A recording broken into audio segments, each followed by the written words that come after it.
Good morning po. Kanina madumi ang tubig guys. Ngayon nung pinalitan ko, naglangoy-langoy siya sa ilalim talaga ng tubig. Tingnan nyo guys. Nakakatawa.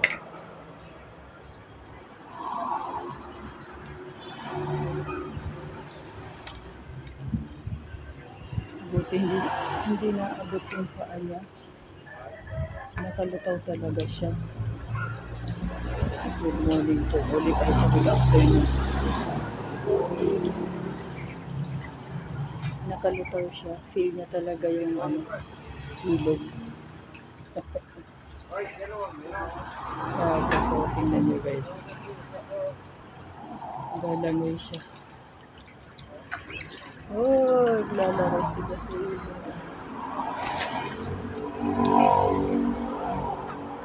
Tumayo na siya.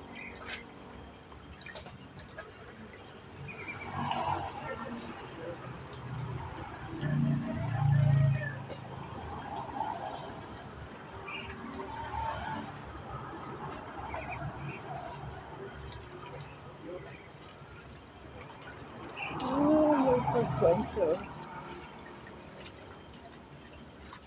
May pagkahig siya sa ilalim. Abot niya ako niya. Gusto niya siya labo.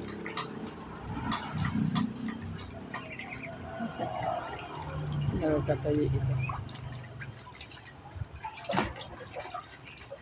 Shhh! Huwag! Gusto niya siya lang. Siga rin eh. Huwag. Gusto niya siya lang ang lalangoy-langoy. O ano ba yun? Pinuputuan o naglangoy-langoy. Paano mo ibibinta guys itong ganitong mga pato? Nakaka-attach naman ito sa tao. Kanina madumi ang tubig nila, hindi sila hindi sila naligo. Kung napalitan ng tubig, naglangoy-langoy na.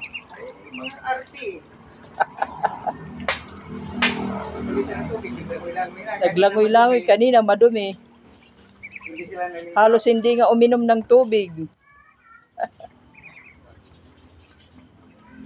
Mga maarte pala yung atingin. Paano ko ibintayan niya? Paano ko ibinta mo yan? Parang mga tao mampalayan. I-text ko, ko nga. Guys, kung sinong gustong bumili ng ducks, pwede na sila, buhay na sila. Ito yung 11 ducks, guys. Yung anak ni Fresca.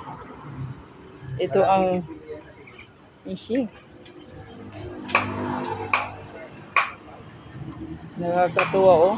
Nagsiligo. Marunong sila ng tubig kung malinis o hindi.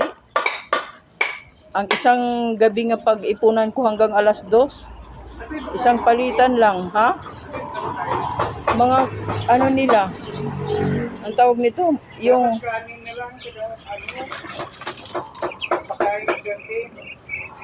natakot siya. Bakit? Isyo. Bakit kayo natakot? Hindi sila gaanong nakuan siya.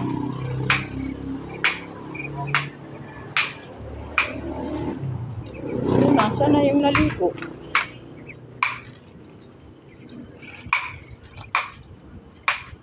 Nasaan nang naligo? Ooh. Oh. Ito siya kanina ang naligo, oh. Ang hilig mo sa tubig, ah. Aalis na naman siya. Hishi.